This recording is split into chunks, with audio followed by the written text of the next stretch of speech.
Greetings, Kerbinauts! This is Kerbal Space Program. I'm Bob Fitch, and this is episode number 49, the finale, the series finale of Project Odyssey. Arriving at Duna right now is the Kopernicus. This was our crew transfer vehicle for the long journey to Duna's low orbit, which we have just arrived at. We have used up all of the liquid hydrogen that was powering our nuclear engines out of one of those fuel tanks. So it's time to decouple that tank and jettison it, because we don't need to be carrying around that mass for the remainder of our stay and our return back to Kerbin later. But the trip back to Kerbin doesn't happen yet. We need to go down to the surface. We are going to undock our Hydra carrier, take it down, land it at the base that we've been building, use the Kerbals there to finish the base construction by hooking everything up, and then go find the other half of the artifact that will complete the Omega-13 that will allow us to open the portal, taking us back in time to before any of this happened, restoring the timeline, and saving the Kerbal race. Oh, looks like my wife just got a text message. That's what that ding was in the background. But we're not going to let that stop us. We can still make our D-orbit burn even in the face of that adversity. Like the other burns taking us down to the base, we are slowly adjusting our approach by constantly making new maneuver nodes that will make sure that we are both slowing down and refining our target as we go. Just look at all of those orbits. Sometimes I have some of the orbit types turned off, but right now I have all of the orbit types turned on. Whether it's a base or a space station or a ship or a probe, they're all on. And so now you can see that the skies are littered with different orbits from all the things that are still available for me to either bring down here or their communication satellites or anything like that. So the trip down to the surface here had one crash in the middle of it, but I had just quick saved right before that, and I reloaded it up again, but the parachutes aren't showing, just like when they didn't show in one of the other reloads. For some reason, after a reload, my chutes don't show up, but everything still lands okay. There was a little trouble hitting the ground, but hey, it's a Kerbal landing, right? This is the kind of thing you got to expect. So we do a little bit of fiddling and we try to figure out if we can stand the ship up on its legs, but really in the end, does it matter if it's standing on its legs or not? Nah. So all we really need to do is make sure we have access to the cargo bay, which we do, and make sure that we can get out, which we can. So we do that and we start running over to the base. As long as we can get someone over there, maybe they could go pick up a car or something like that, come back here, start setting up the base, getting everything ready for everyone else. So in the background, we'll make sure everybody else can get out and run over there, but we'll just show Valentina making the long trip on her little teeny legs as she runs across and joins the rest of the base to get things all going, setting it up over there. As you see, there are still some glitches. As Valentina was running over here, when we got close, things jumped in the air one more time, but hopefully after she hooks everything up, they won't do any more jumping anymore. Another issue is the scaling problem. That's going to come and go. Sometimes you're going to see things and it's going to look okay, and other times some of the parts are going to look like they're scaled incorrectly. I can't seem to control that. It just comes and goes, and right now it has come, so the airlock is back to its little itty-bitty size, and in just a couple minutes it's going to be back to its big size. The same thing for one of the cockpits on the rover. It has scaled itself down temporarily, but later it comes back to big, and then it goes small, and then it's big, and then it's small. But that's not stopping Valentina from hooking up all of the different modules. She has the greenhouse hooked up to the hab, and then that to the cargo carrier and to the airlock, and the return vehicle has been moved a little closer to the base, specifically closer to the airlock, so that when it's time to leave, we don't have to walk as far. Because what if, say, for example, there were a sandstorm and we had to walk a really long way from the airlock over to the hab? No, not the hab. I mean, walk really far to the return vehicle, and something were to happen to somebody, like they could get hit with an antenna that is being blown around in the sandstorm, despite the fact that there's really not enough atmosphere on Duna to create any kind of meaningful sandstorm. Certainly not enough to blow people over or make it impossible to see. But let's not bring logic into this. We have entertainment to make. Come on. Okay, so now, one by one, we have opened up all of our greenhouses, turned on the lights, activated the greenhouses to get them going, and done our obligatory flyby of the state of the base right now, so it is time for another module to come down. This one is technically an optional module. We don't really need it, but it will speed things up a bit. It also contained on it our backup supply of power. The primary source of power was supposed to be the Ascent vehicle that has a generator built into it, and the way that I hooked it up, I created some config files that would allow me to scale it up from 25% at its minimum power on, well, 0% of course is minimum, but at 25% if I click on one of the internal generator states, and then I have 3 other buttons on it, and each one progressively makes the generator 25% more effective. And if I'm running out of power, I can scale that up to 100%, and it should supply the whole base. But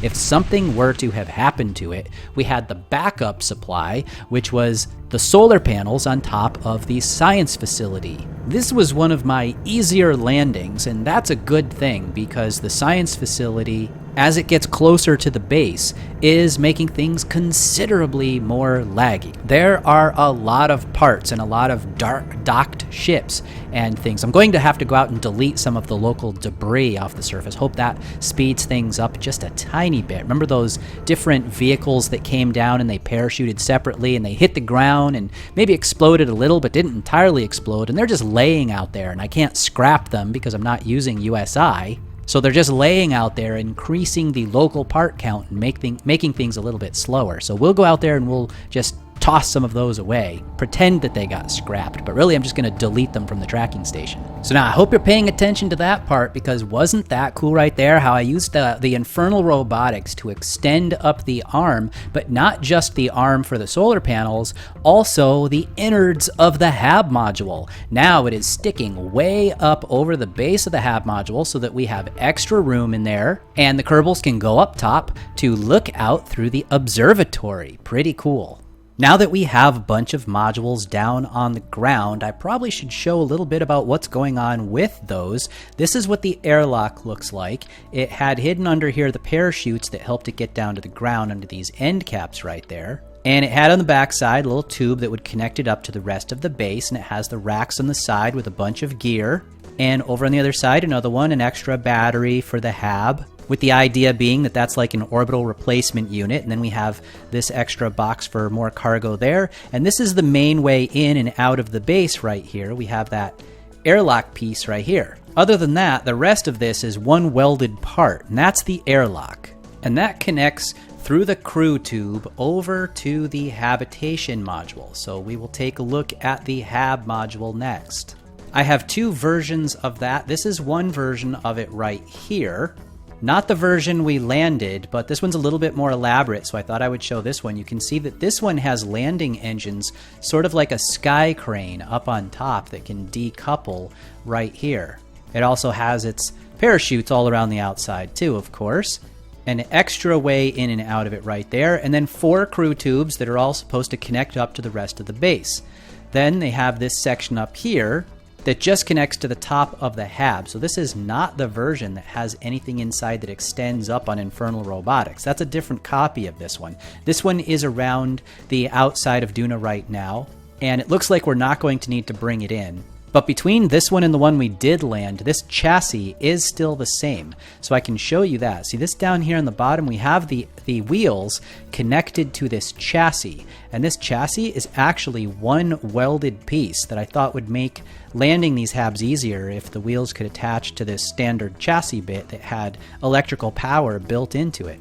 And so I just take one of these and I put it on the bottom of anything that I want to land on Duna, and then I attach the wheels to that. It provides me with a CPU right here, as well as the extra power to run the wheels for a certain amount of time before I need to connect it to something that can recharge it. This is the version of the HAB that we did land. This is where it would couple to the rest of the craft. You can see it has radial tanks, which is unlike the other version because this one has landing engines. Everything else is similar. It's got the chassis and the little things on the outside here, except for this part up here. On the top of it, this one does not have the observation module just sticking right on top. You see this one is embedded inside. If we scroll inside the hab, you can see that it's all in here. And this is on hinges, and so this stuff will all extend up out of the hab after it lands, creating that tall tower with the observation deck up on the top of it, and then the communications on top of that. Another of the more interesting modules is this greenhouse right here. If we pull away the fairing, you can see in there we have two sections that extend up from a little rover body thing here, the main hub of the greenhouse section, and the greenhouse parts are attached lined up along the side, 3 on each side here. So 6 and another 6, giving us 12 greenhouse bits, and we have 2 copies of this that we sent to Duna. Even though one of them is what we landed, we're not going to land both because it'll be too laggy. And you saw that there were hinges on there, and if we activate that, you can see that if we extend this out, this part will come out like that on that side, and we have one that's just like that on the other side. So if we extend this one, we can bring that one down, and this is what it's going to look like when it's out on Duna right there. And you already saw that. I extend out all the greenhouses on each side, and hopefully we'll be able to grow enough food to stay for however long we need to be there, and we won't have to worry about growing any extra potatoes. The fuel tank on the side right here powers the landing engines that I ended up not really needing to use too much of. And as an extra little bonus, if we scroll in really close right here, check it out, huh? Oh, yeah. That's right, baby. This is Project Odyssey. Now here's one that, due to the lag, I'm probably not going to land it. I'm just going to leave it up in orbit. But if I needed extra food and didn't want to have to grow potatoes, I have this one that we got up there. It has a couple sections that's just filled with food, extra food, and some power right here to do the landing. Extra living space in there as well, in case everybody were going stir crazy or anything, and a connector to hook it up to the rest of the base. I would probably hook it up to the greenhouse section, because that's the only open port we have right now. And that was by design. That's how it's supposed to work. But yeah, we probably won't need it. And so now, without further ado, the finale.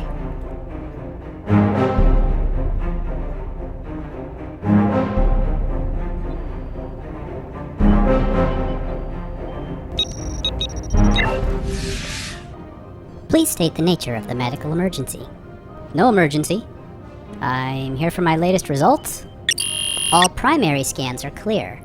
All secondary scans are clear. You have been cleared for return to active duty. Get in here. The results are ready. Hadfield has been cleared to return to active duty as well. There are no indications of temporal sickness. Okay, everyone. Hadfield and Bill were cleared for duty just in time for another Duna landing. As you know, the crew's last few months on Duna have uncovered what is the most promising artifact location yet. A signal was detected several kilometers to the northwest of their present location, so we're deploying one of the 3 remaining remote rovers to that location now. If this checks out, the crew will head over there and start excavating the site by the end of the week.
Okay, I think the wave motion simplex inducer is back online. Give it a try?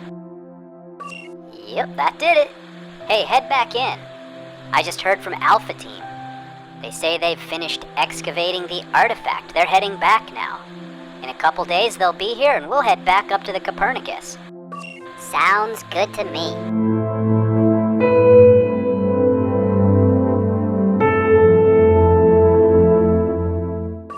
So, what do you think will happen once we get back?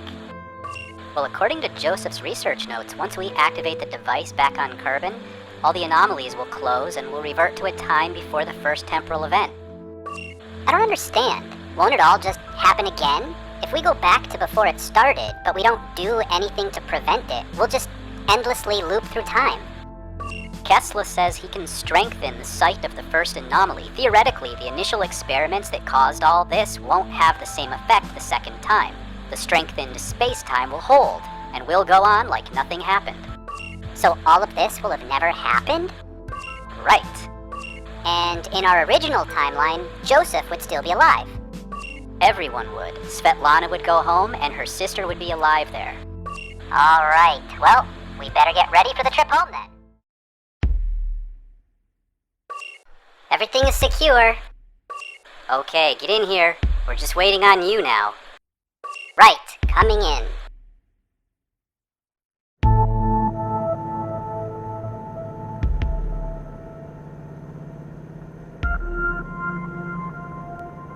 Begin the launch sequence. We're heading home.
Okay, Jeb, start her up.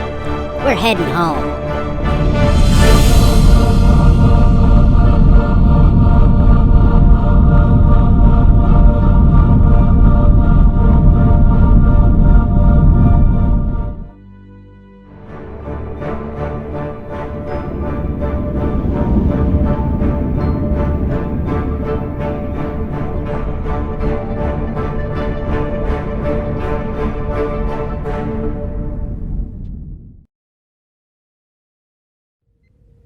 Alright, people. Copernicus arrives tomorrow. I want this capture to go by the numbers. Copernicus is going to rendezvous with Odyssey Station, transfer over with the artifact, and hook up the Omega-13, and then we'll activate it. If all goes well, we won't remember this, so let me say now, it has been my pleasure to work with all of you. And from my people to yours, thank you for restoring our world. Alright, let's do this.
Omega-13 is online. Beginning the countdown. In 3, 2, 1. Engage sequence.